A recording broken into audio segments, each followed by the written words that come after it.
Today's episode is brought to you by the book Claretta Street by Colette Barris. I am pleased to share this book with you because this is the March Mocha Girls Read Book of the Month. Claretta Street, the first novel by Colette Barris, is the story of Pacomia, a bustling little town in the 60s located in the San Fernando Valley of Southern California. Claretta Street follows the lives of four young African-American girls known as the Babies, growing up in the vortex of the turbulent change of the 60s, then becoming young adults in the decadent and destructive 80s. Claretta Street takes the readers on a ride of unbelievable clarity and cause, as well as hope and change. Claretta Street is available on Amazon. Learn more by visiting mochagirlsread.com.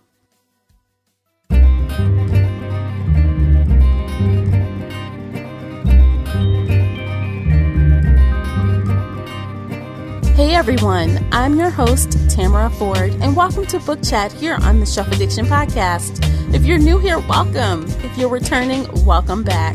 Here on Book Chat, we get bookish with book roundtable discussions, book recommendation lists, author interviews, and more. If you'd like to check out some book reviews and other bookish posts, please visit the blog at shelfaddiction.com.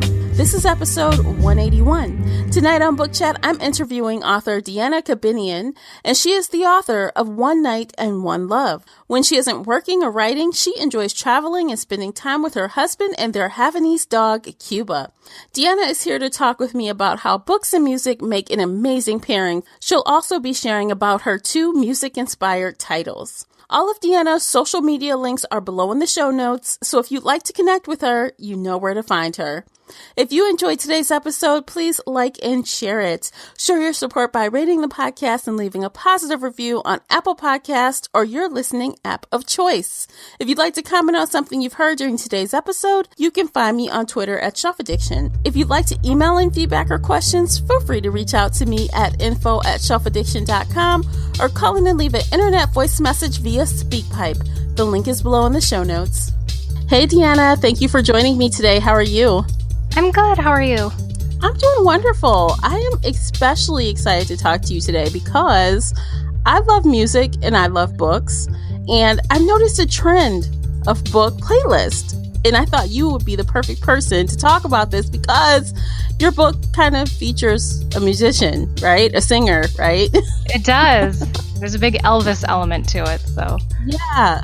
So let's jump into it. First, let's talk a little bit about the music. You sent over two playlists, and I listened to them both, and I thought they were pretty interesting as far as the mix of music that you had going on. How did you choose the songs to pair with your series?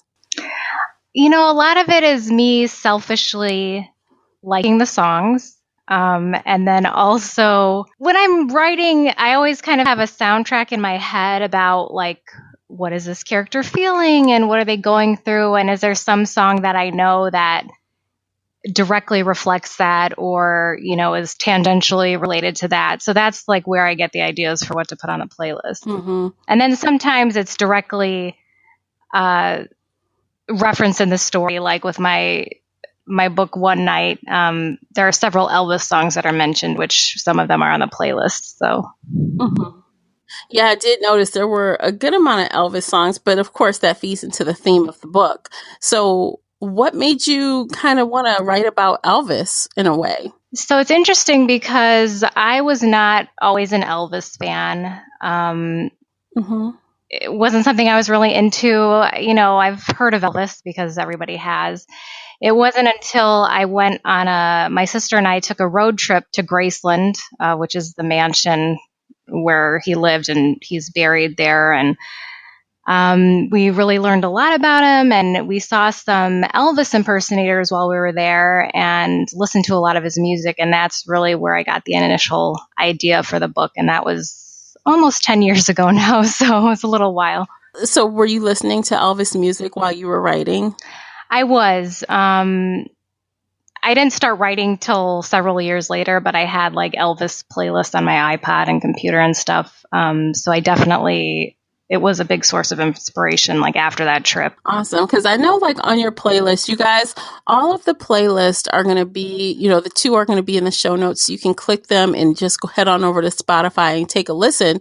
But you'll notice there's a nice mashup. You have some R&B, you have some pop music, you have, some country music. Can you tell me kind of how those different types of, I guess, genres of music kind of feed into the book? Sure. So Elvis, obviously, we talked about how that fits in. There's a Coldplay song. I have the list up, so I'm looking at it. And the way that feeds into the book is Thompson, the main character, directly references them as like one of the saddest bands in the world. When he's going through a breakup, that's what he listens to before he gets into Elvis. And so, I mean, Coldplay has some happy songs, but definitely for me, the ones that stand out are like their melancholy, like earlier stuff where it's like, it's just extremely sad and it just fits with the whole heartbreak concept. Same with like there's a country song on here by Rascal Flatts and Natasha Bedingfield. Country music to me is always like a big like heartbreak playlist type of genre. There's Jay-Z on here. One of the reasons for that is Thompson's best friend in the book is a big Jay-Z fan. So they reference him a little bit. So yeah, I kind of pull from everywhere. And some of these songs, weren't necessarily popular when I was writing the book. So they were added later, but I love pop music, so I try to represent that the most. That's awesome, because you know what, that is what's popular right now. And, you had some good music on there. I was just, bopping my head along. I'm like, oh yeah, I like some of these songs. That's good. That's good. Yeah. So do you think that, based on the songs you chose for the playlist, do you think that listening to them would put a reader in the mood of your book? Would they feel like, oh, I'm in Honolulu, or I'm in Chicago, or I'm, could you like could they be guided through the book with the playlist and feel like this fits? Yes, I think definitely from an emotional and plot standpoint, it fits. Not necessarily the setting.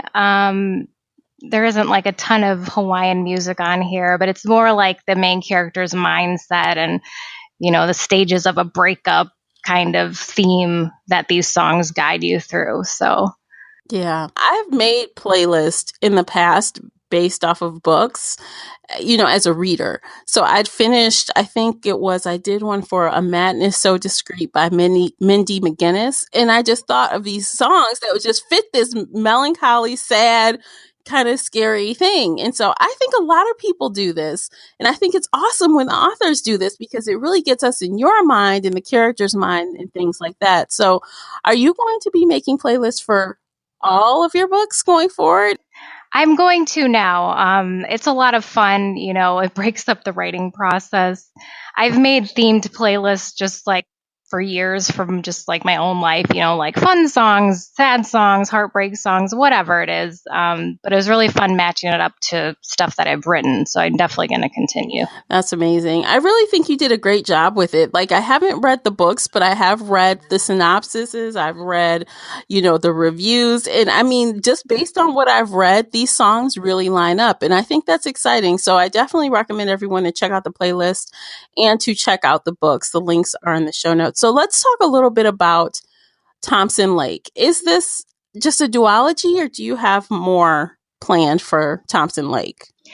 I do have more planned. And what's funny is that I did not intend for this to be a series, but it sort of became one because readers would ask me, well, what happens to him next? What's coming next? And I always intended one night to just live by itself, but then I had a couple ideas, which turned into One Love. And then there is it's kind of open-ended. It's not like a huge cliffhanger, but it kind of leaves the door open for something else. And I am currently working on another installment that's set during Christmas. So it's really fun, and I think it'll be really interesting. Nice. So is this told from Thompson's point of view, the whole story? Yes, the whole Okay. series. So tell us a little bit about his ex, Caroline. I'm very curious about her based on, what I've read. So can you tell a little bit why Thompson wants her back so bad? Sure. So she's his first love, first girl he's ever been with. And he's super heartbroken and he wants her back. And she is a mega Elvis fan. So he goes to this Elvis impersonator night at this restaurant to try and run into her because he knows that she goes to these concerts. And so the series is about it starts off with someone doing something crazy to run into an ex or get their ex back. And I know just from talking to people in my life that everyone kind of has a story kind of like this, something embarrassing where they tried to run into someone again or try and get them back. So that's how it starts off. And starts with him trying to get her back. And then, eventually he realizes maybe there's a reason that they broke up in the first place. Oh, smart guy. So I assume he has some heartache and some, I guess, growing up to do as he learns that lesson. Yes, definitely. Apparently, we kind of leave Hawaii at some point. What made you take us across the country to Chicago in this story? Well, I don't want to spoil the plot, but so one of the things that happens in the book is he's at this Elvis night and he makes friends with one of the guys performing and starts working as an intern for him. And he comes to find that he's kind of experiencing a similar, heartbreak to himself and pining after this girl. And eventually it leads him to Chicago. I don't want to give away too much, but there's definitely a trip to Chicago to try and, win her back. So, yeah. Cool. So, okay, tell me, who's your favorite character in this story and why?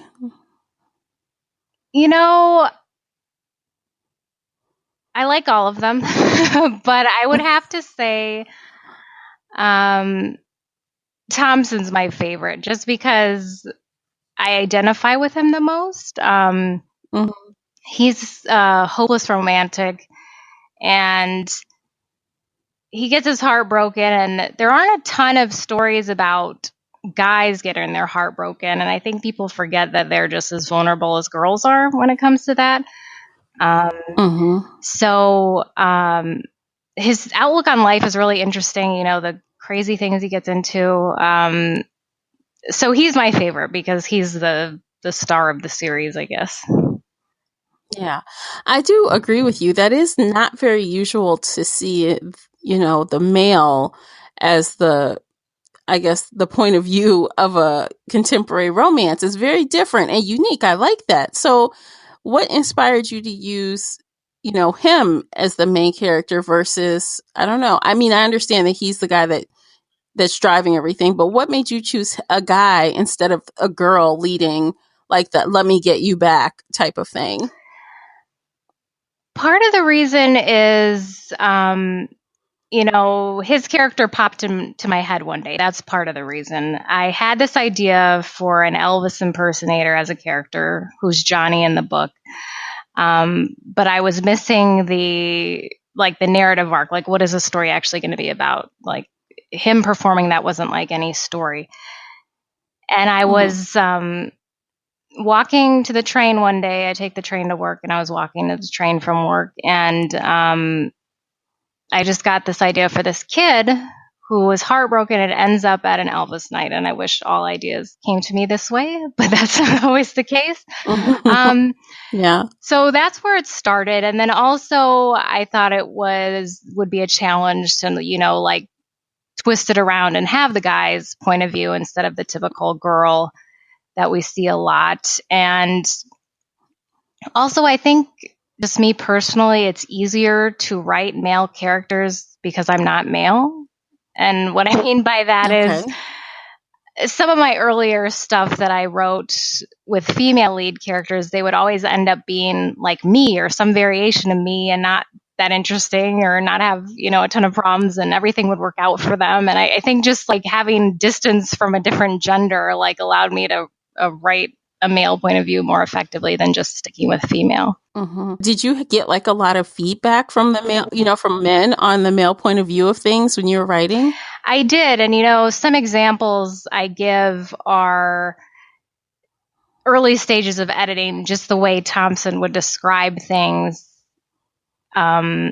I remember there was one part that used to read like, she was wearing a spaghetti strap dress, and a guy was like, yeah, heterosexual male doesn't know what a spaghetti strap is, so just say a dress. And it's just like little things like that you don't think about. But then once somebody points it out, it's like, okay, I get it. Yeah, I think that's probably like from a reader standpoint, you kind of catch those things when like the opposite sex is writing for the main character. But when it's well done, it's like, wow, you can barely tell, when it's done really well. So I applaud you for having some feedback on that. That's great. So as you wrote along and you're listening to your music and you're getting in Thompson's head, did the music kind of guide the plot, or you kind of just had the plot and you're like, okay, we'll just make these Elvis songs go along with the plot? Because obviously it started with Elvis. Did Elvis guide you through it, or did he kind of just come along for the ride? I would say a combination of both.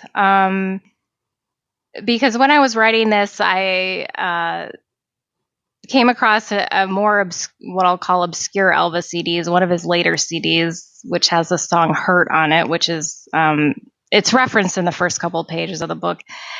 And so I was listening to that CD while I was like in the beginning stages of this, and some of the other songs inspired different scenes. And so it was a combination of, coming along for the ride and also, directly influencing what happened in the story. I really liked what you had to say about Elvis. I'm not an Elvis fan, but you know what? I'm tempted to listen to some Elvis just because of the playlist that you put together, like for real. Oh, great. Also, I find it interesting that you chose Elvis, I guess Elvis chose you, because this is a young adult novel as well, and not a lot of young adults listen to Elvis that I know of. So do you think that this is going to, I guess, pull in the readership to kind of like, oh, let me check this out because it's something different?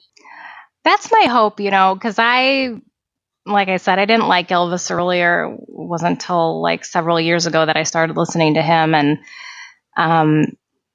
the hope is that it does open people's eyes to like how talented he was. And, Elvis in general is viewed as a little bit cheesy, but definitely his songs, have emotional resonance. So hopefully people will check it out. Yeah. And this is young adult. So is this like older? Obviously he's 17. So like, what do you think the level of maturity is on this type of read? I would say 13 and up. So even though the protagonist is, 17, almost 18, I think younger and older teens would enjoy it. Okay, so it must have a pretty low heat level, huh? As far as the romance. Yeah, I mean, if we're talking about that, probably a PG-13 max. So okay. Well, I always have to ask because honestly, nowadays with some young adult pushes the limits really far. So I know people always like to know what they're getting into before they crack open the book. Right. It's definitely on the cleaner side, I would say, just because, I don't know, when I'm writing, like, I feel like I have my grandmother over my shoulder, like, would I be embarrassed for her to read this? Not like censoring myself, but like, just think about, does this really need to be in here or not? So Yeah. Wow. Well, that's kind of cool because, I feel like when you have a cleaner book, you are open to more audiences than when you don't. So because, people who read both types of books will read a clean book, and people who only read clean books will only read the clean book. So, you have more possible readers looking at your book, which is a good thing. Right. So is there anything else you'd like to share with us about your series? Sure. I think you touched on that it's set in Hawaii, which I set it in Hawaii because I love Hawaii. I went there for the first time several years ago, and I worked on a Habitat for Humanity project there and fell in love with that area. And I've been back a couple times, and there aren't a ton of books set in Hawaii, so I think that makes it unique. I would also say that it appeals to males and females, maybe more heavily females, but just because it does tell the male point of view, like we mentioned. And it's really, even though it does deal with heartache, it does have a pretty upbeat ending, which I like. So I prefer to read books with a happy, hopeful ending. So if people like that, they should check it out. Okay, great. So it's because this is a series, so it kind of has closure, but kind of open to more at the end of the second book. Right. There's closure, but it leaves it open in case I was going to do a third book, which I am now planning to do. Well, that's good to know. So you guys check out the Thompson Lake series, and all the links are below in the show notes. Thank you so much for joining me today, Deanna. No problem. It was lovely talking to you, and I definitely will share your playlist with everyone. Great. Thank you so much. If you enjoyed today's book chat episode and would like to show your support, there are a few things you can do. Head on over to Apple Podcasts and leave a positive 5-star review. You can follow me on Twitter at Shelf Addiction. Most importantly, you can share this podcast with friends and family that enjoy all things bookish, including author interviews. Thank you for listening, and until next time, happy reading.